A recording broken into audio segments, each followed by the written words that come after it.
बारामतीत काका आणि पुतण्या एकाच मंचावर पाहायला मिळणार। कृषी प्रदर्शनाचं उद्घाटन आज शरद पवार आणि अजित पवार यांच्या उपस्थितीत होणार।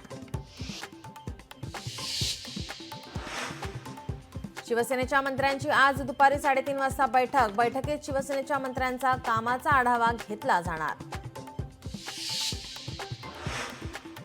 राज्य मंत्रिमंडळाची आज सायंकाळी 5 वाजता बैठक। राज्यातील पालकमंत्री पदाचा तिढा सुटण्याची दाट शक्यता। वाल्मिक कराडला 7 दिवसांची पोलीस कोठडी। 22 जानेवारीपर्यंत कराड कोठडीतच। कोठडी सुनावल्यानंतर कराड समर्थक आक्रमक। बीड न्यायालयाच्या आवारात गोंधळ घालणं भोवलं। 40 ते 50 जणांविरोधात गुन्हे दाखल। 5 जण ताब्यात। शिवाजीनगर पोलीस ठाण्यात गुन्हा दाखल। खंडणीला अडथळा ठरले म्हणून संतोष देशमुखांची हत्या। एसआयटीने कोर्टात दिलेल्या माहितीत मोठा खुलासा। अवादा कंपनीची बाजू घेत देशमुखांनी सुदर्शन घुलेला दिलं होतं आव्हान।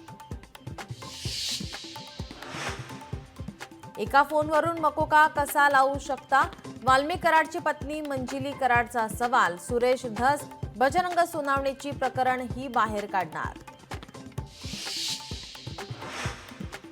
जरांगेंनी आपल्याला न्याय द्यावा। वाल्मिक कराडच्या पत्नीचं जरांगेंना आवाहन। वाल्मिकसाठी आपण संघर्ष करणार।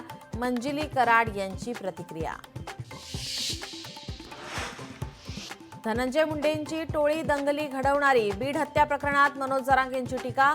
बीडमधील कायदा सुव्यवस्था बिघडू नका, जरांगेंचं मुख्यमंत्र्यांना आवाहन। बीड आणि परभणी प्रकरणी न्यायालयीन समिती गठीत। दोन्ही प्रकरणांची न्यायालयीन चौकशी होणार। 3 ते 6 महिन्यात चौकशी अहवाल सादर करण्याचे आदेश। इस्रायल आणि हमासमध्ये युद्धविराम। 1 वर्षाच्या संघर्षानंतर नांदणार शांतता। जगभरातून निर्णयाचं स्वागत।